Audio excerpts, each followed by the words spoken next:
guys, it just goes without saying. I'm really proud of our kids.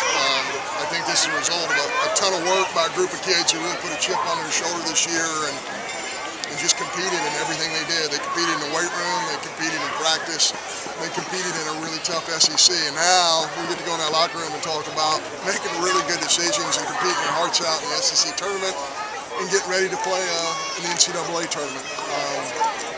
I think that down the stretch here, we had some things go our way.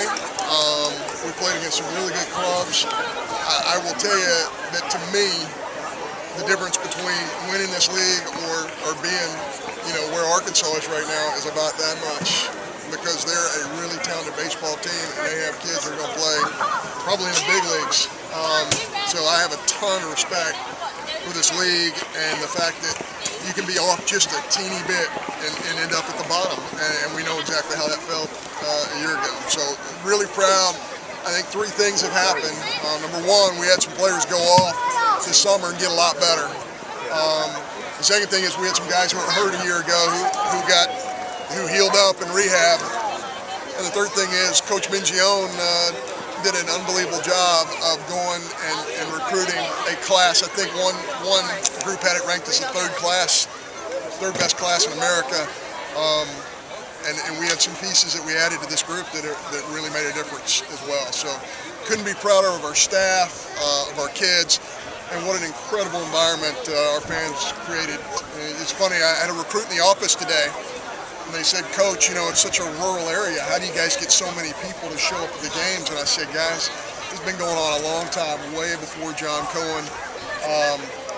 And I tell you what, it's amazing how our folks come and support and drive great distances to be with us, to create atmospheres like we had tonight. How special is it for you to experience an SEC championship as a player, now as a coach at the same school? It's just so different. As a player, you just don't think about things. You don't think about how often you're going to get to do it. As a player, you think it's just going to happen every single year, and it doesn't, of course. And, as a coach, you realize that, this is a really competitive situation, and these moments don't come along every single day.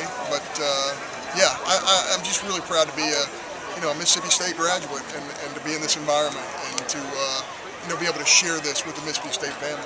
Did you say anything to the team after that seventh inning when the fans kind of cheered and everyone knew that Ole Miss had won? Our kids are so they're so locked into, they know. Our kids know just like everybody else knows. They understand.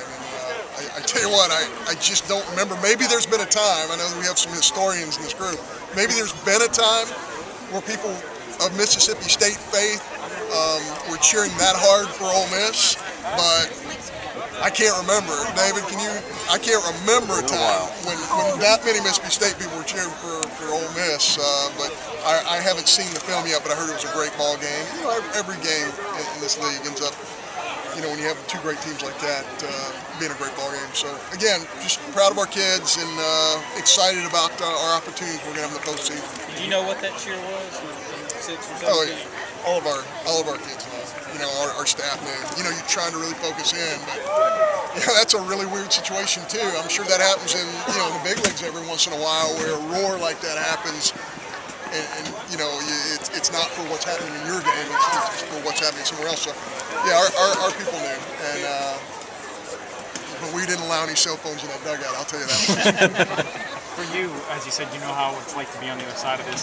What's it like to experience the high after the low of last season? Kind of interesting in Kentucky, we took over a program, we weren't doing well, and in year 3, we were able to do this. So we went from last place to first place at Kentucky, and it's just a long journey, and you have to treat it like a marathon. It's not a sprint. There's not one answer. There's not 20 answers.